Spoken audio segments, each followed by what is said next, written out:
Want to help kids change the world?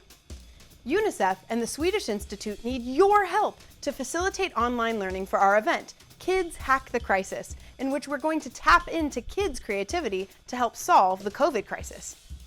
This is a 3-day event for kids all over the world, happening on Zoom on October 23rd, 24th, and 25th.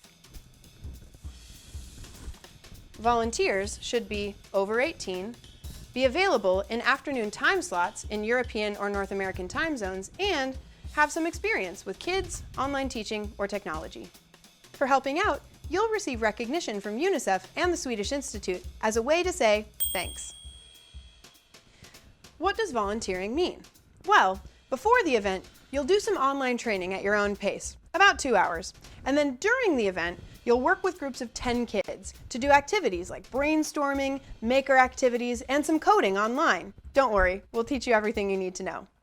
Head to volunteer.kidshackday.com to sign up, fill out the form, and let us know your interest and availability.